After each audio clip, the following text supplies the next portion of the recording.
চিলাপথাৰ অন্যতম স্বেচ্ছাসেৱী সংস্থা সাৰথী পৰিয়ালৰ উদ্যোগত আৰু বৃহত্তৰ চিলাপথাৰবাসী ৰাইজৰ সহযোগত তৃতীয় বাৰ্ষিক বসন্ত সমাৰোহখনি দেওবাৰে দিনজোৰা কাৰ্যসূচীৰে চিলাপথাৰ ৰাজহুৱা প্ৰেক্ষাগৃহত অনুষ্ঠিত কৰা হয়।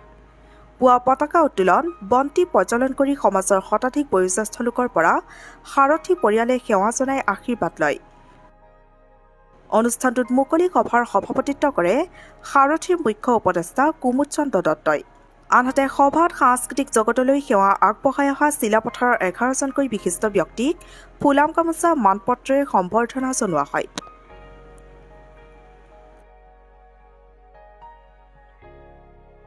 স্বেচ্ছাসেৱী সংস্থাৰ তৰফৰ পৰা তৃতীয় বাৰ্ষিক বসন্ত সমাৰোহ আমি চিলাপথাৰ ৰাজহুৱা প্ৰেক্ষাগৃহ বাকৰিত আমি আয়োজন কৰিছোঁ। আমি প্ৰতিযোগিতামূলক বিহু আছে, সেই বিহু বিপৰীতে আমি প্ৰদৰ্শনীমূলক বিহু আমি আয়োজন কৰিছোঁ। আৰু এই উৎসৱৰ লগত জড়িত আমি এইবাৰ আপোনাৰ 11গৰাকী ব্যক্তিক আমি সম্বৰ্ধনা জনাইছোঁ।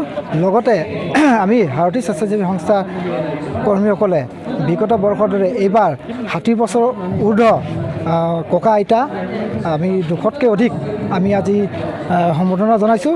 লগতে সামূহিকভাৱে আমি সকলোৱে আশীৰ্বাদ গ্ৰহণ কৰিছোঁ। সাৰথীৰ আজি আমাৰ তৃতীয় বাৰ্ষিক বসন্ত সমাৰোহ আছিলে।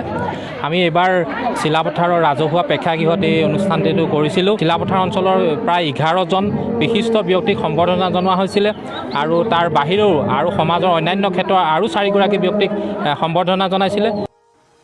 চিলাপথাৰৰ পৰা বিকাশ শইকীয়াৰ ৰিপৰ্ট, নতুন সংবাদ।